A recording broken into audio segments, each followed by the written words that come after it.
Hello everybody, so today we got a replay from one of my last night's replays in the USS Massachusetts.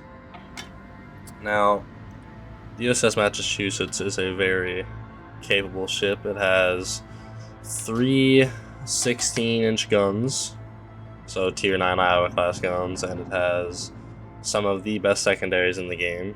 It has a 11.3 kilometer range on the secondaries.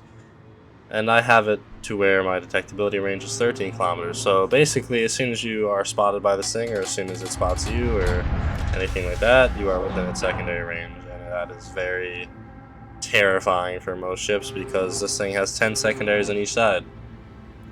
So you can actually have all 20 firing at once at two different targets. So this thing is definitely a boat you do not want to mess around with in the open water. But this game isn't really about the secondaries. This game is actually about the guns. So, as you can see here, I'm kind of just taking my time. I noticed there are 4 destroyers in the enemy team, so I'm not in any rush to push down to A and potentially get torpedoed. That's why I'm letting my tier 10 Z52, my teammate, I'm letting him go ahead and kind of take the reins at A for a bit. Trying to get a nice shot line up on this guy.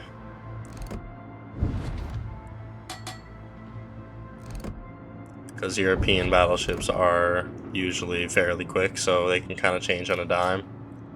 I did mess up the lead here a bit, but I am still fairly new to playing battleships, so I am willing to take that and learn.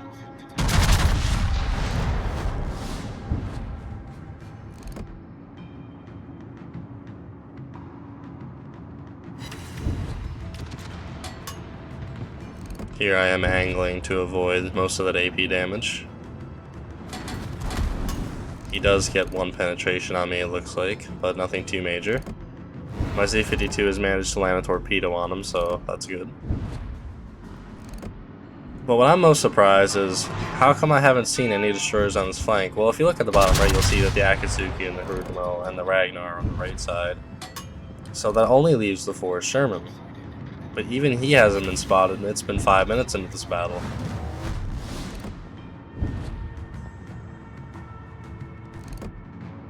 Of course, if you look to the right, you will see the never-ending stream of HE that is flying at my Duncan.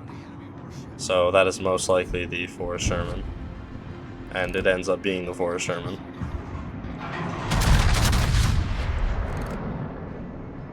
Our teammate got that kill. So up until this point, this has been a pretty uneventful battle for me. I mean, 2,600 damage, a couple salvos fired, and 5 minutes in. This is a pretty slow burning battle.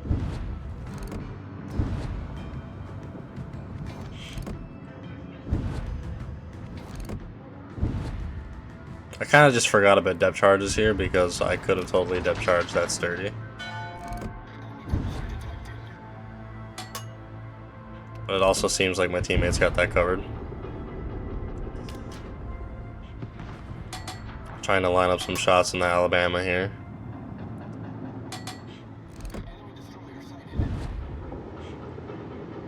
There's the Forrest Sherman on the right side, getting harassed by the Essex.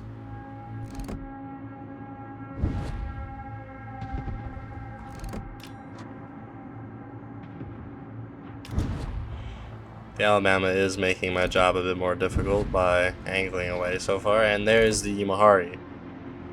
That is a beautiful broadside to shoot at. Shots away. 9 super heavy American armor piercing shells from Battleship. Let's see what they do. Bang! Double Citadel. Wow. 5 penetrations, 2 Citadel hits. That hurt. I am angling in preparation to receive some return fire from the Imahari. And I go unspotted, and so does he. So that was a pretty nice shot. That was a fairly good shot.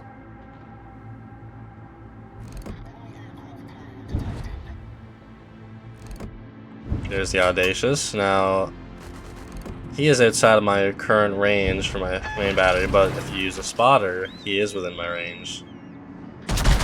9 shots out, super heavy American armor piercing. Let's see what we get.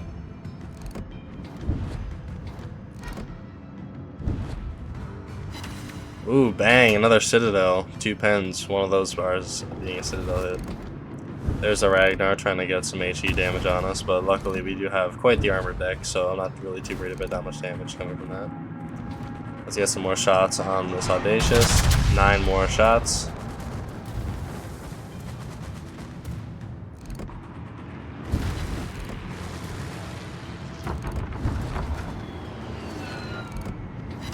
Here we go, 2 more pens on the Audacious. We do get a fire set from that carrier, but we are also giving the carrier a lot of problems because the Massachusetts does have good AA. Here I am using a heal, trying to get some of that health back from the fire. 9 more shots out. I'm a bit concerned as to why this Audacious hasn't moved very much yet, and it's only now after 2 salvos from American Battleship that he moves. There are 3 penetrations, and he's on really low health. Only now does he have the sense of mind to duck back into the island. And here I am engaging with the 4 Sherman with my secondary guns. He is within my 11.3 kilometers, so I'm trying to get some secondary shells on him. 9 shots out on the Alabama. Let's see if any of those bear fruit. We are on a good angle, so it should pin. And a bit too much lead. We got 1 over pin. That is at extreme range, so I won't beat myself too much about it.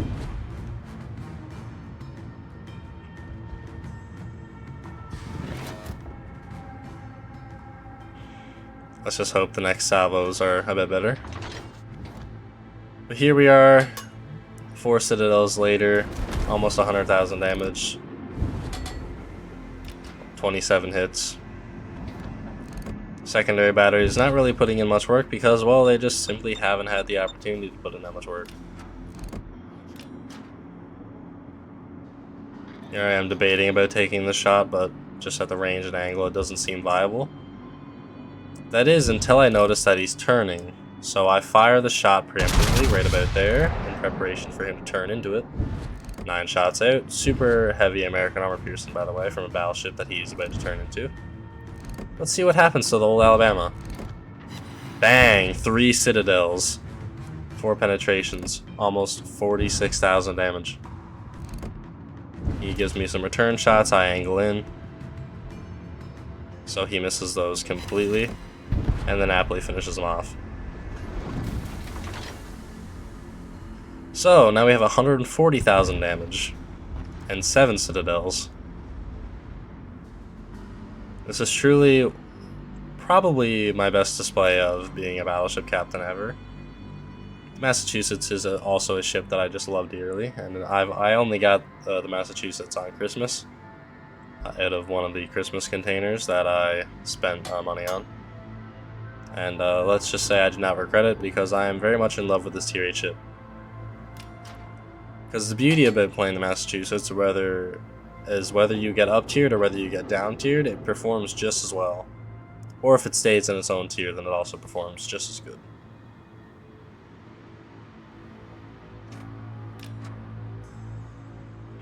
But it looks like my team is definitely losing this game. We have lost a complete right flank, we have lost 2 caps, and we are currently outnumbered 6-5. But if you don't count our carrier, we are outnumbered 6-4. And if you don't count our submarine, we are outnumbered 6-3 in terms of surface ships.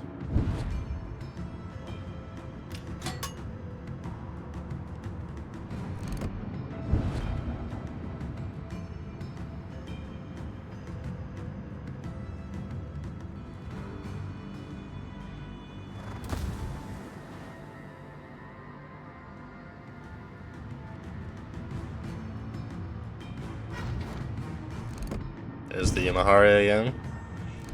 At a bit of an angle, so I'm not really too quick on the trigger with the shot.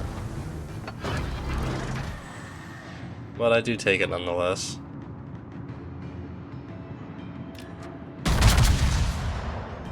He does turn out to avoid those, unfortunately. Or at least slow down a lot. Maybe I'll get a hit though on a superstructure. And I do.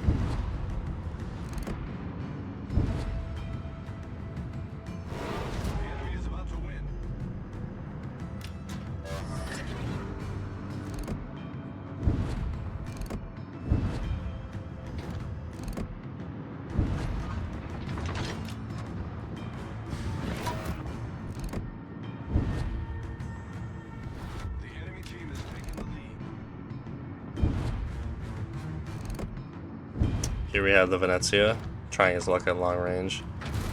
Luckily we have quite a bit of armor, so those shells will not do much. 6 armor piercing shells, he turns it to avoid them. Definitely expected.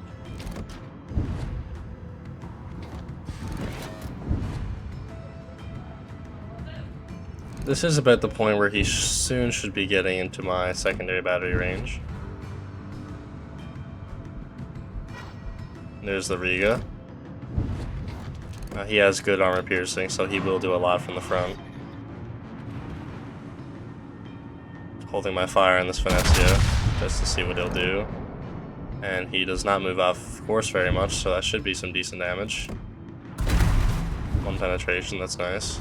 The Riga is giving me a bit of problems with his guns, and the Venezia has now come within my secondary battery range.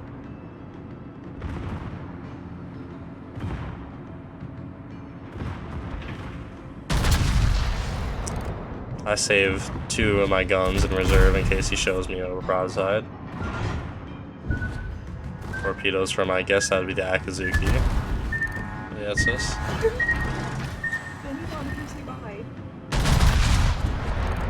Shots hit at the Venezia, armor piercing. Bang! 2 citadels, high caliber award.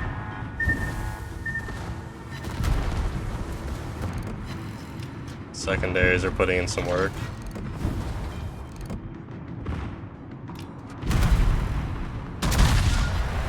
He doesn't show me another citadel opportunity, so I just gotta take the shot. I will take a torpedo here, and I will finish him off with these next 2 salvos. Bang, he's dead. At this point I know it's game over, so what I decided to do, I decided to switch my secondaries onto Akazuki in the hopes that I sink him. Stop the fire.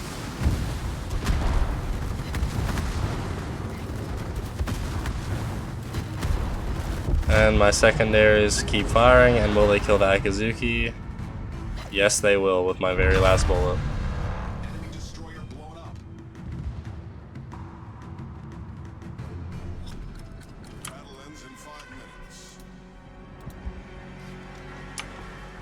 So, as a result of this battle, we have achieved 200,000 damage, 2 ships destroyed, 2 million potential damage, high caliber, close quarters expert, just a flesh wound, and 9 citadels.